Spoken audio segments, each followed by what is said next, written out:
All right, so last part of this series for our Easter drop is part 5, the Higgs radial mode and the origin of time. After thinking about this extremely long, the solution is actually quite simple. I understand why it got overlooked for so long, but we go ahead and just break the whole problem down here in this paper just to kind of top it off. It's not a very long paper in comparison to the others, but I'll try to explain it as simply as possible. Section 50 is the title. 51 is the introduction of the speed of reality. The thing that we see is that reality has a processing speed. It can only update so fast based on the properties of the field itself.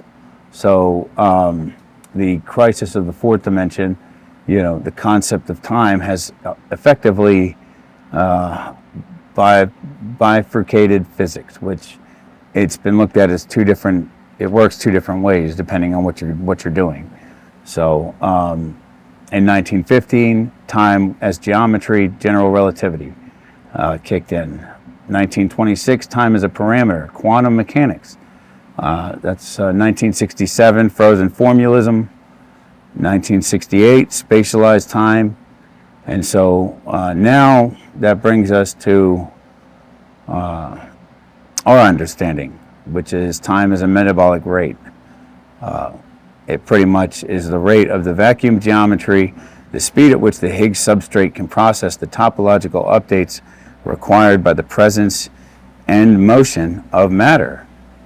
So space has a structure, it has a grain, it has an orientation of the lattice, the Goldstone modes, so to say.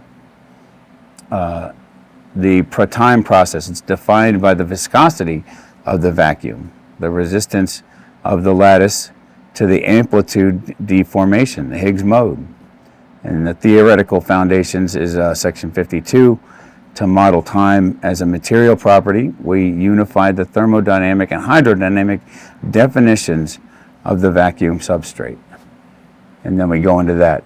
We go back through inertia, through the yield point, the geometry of the mass, and then the architecture of time itself, the 3-1 split, what that actually means. The box, the initial, what string theory is talking about, where it got split into 6-dimensional manifolds inside of a 4-dimensional matrix, so to say, 3-dimensional space, one moving in a direction of time. So, which is what we see. And so the next sections go down through that. The expansion before the break, the inflation, again, the finite nature of the parts moving explains why inflation started and why it cut off when it did. It all goes back to the shape of the parts at the start, going from a higher dimensional object to a lower dimensional object, much like a particle decays and breaks off and eventually goes from one atom to another over time by losing parts. Well, in this case, it's space. The parts don't have anywhere to go. They're flowing from that initial moment in the Big Bang, trying to get back to their baseline state. That's what we see. So, and it can be described using hydrodynamic mechanisms. We are in an ocean of space.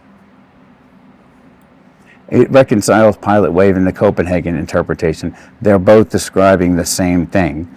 Pilot wave is reaching out a little bit further into that matter-induced volumetric expansion into the 6-dimensional mainframe. And then the Copenhagen interpretation is technically when we make that measurement later, when it coalesces. So there's really not a discrepancy between those two. And with enough information, you can exactly predict where a particle goes. That's just how the math works out. And we explain why. And there's boundary limits to the mass limit at which a phase transition becomes inevitable. So at a specific point with the yield point, again, it has to change in order to normalize with that space. And we see that movement of those parts and those things that happen as the passage of time relative to what's in the space provided. There are experimental predictions in here. It also explains too, let me go back a second. So the boundary limit, lambda QSM, the cutoff's at 10 to the 11th giga electron volts. The minimum limit, 1.78 times 10 to the negative 24 grams per giga electron volts, or G per giga electron volts. And so, yeah, the mass limit, 1.78 times 10 to the negative 13 grams equals 178 femtograms. The derivation predicts a specific QSM boundary. Objects with mass can exist in the pilot wave regime because their vacuum displacement is elastic. Objects with mass trigger a vacuum plasticity and are mechanically locked into the Copenhagen regime. So at 178 femtograms, that's when that quantum weirdness goes away. This predicts that. So we posit that observation is a mechanical inevitability driven by the shear stress at the object's interface. The first observer is, in the universe's case, the object's own cross-section inside of that space. So that space technically is the first observer, but we'll get to that later.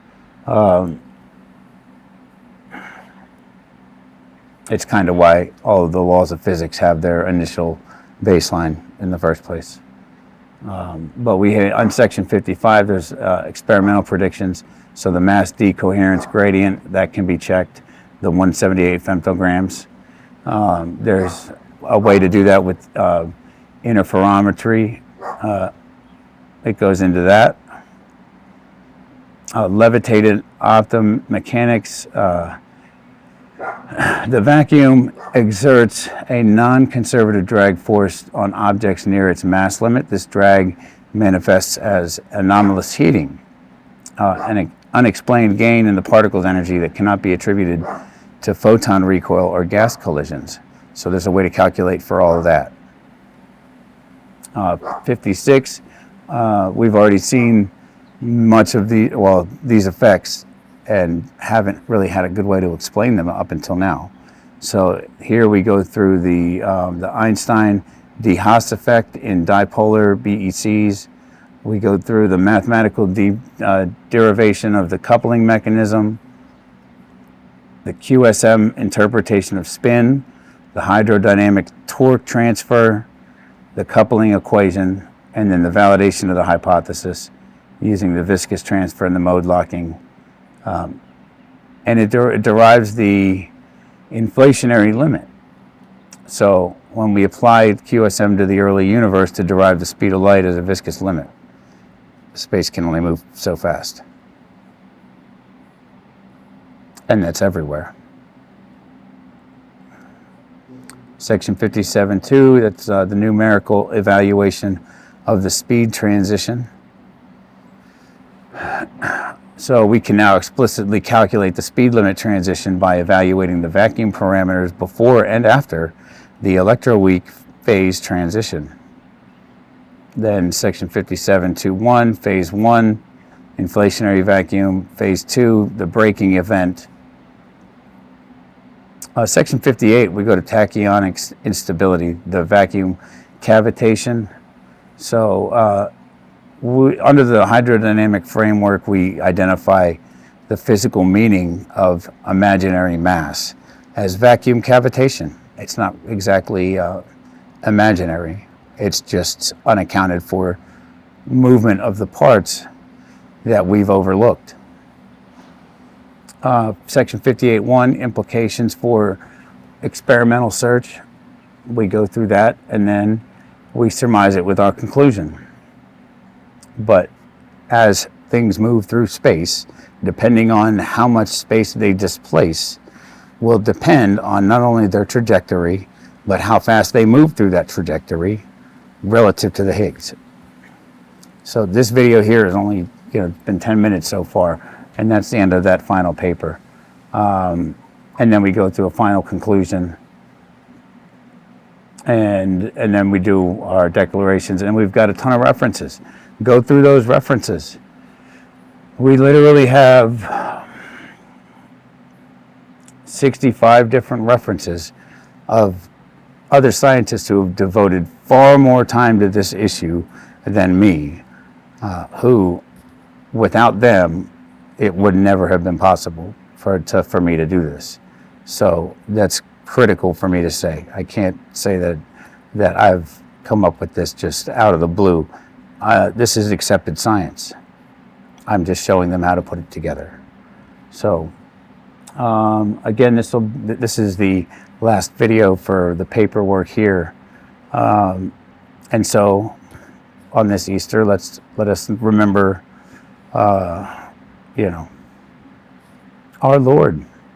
It has risen on the third day, as he said he would. So let's not forget that. And hopefully we can get this information verified. And sure, feel free to try to prove it wrong. I'm all ears. But if the question is answered in the paper, don't be surprised if I'm pretty pointed as to where you can find it. So that being said, thank you again for watching. And ho Aeon Melon, and may peace be with you. Take care. Happy Easter.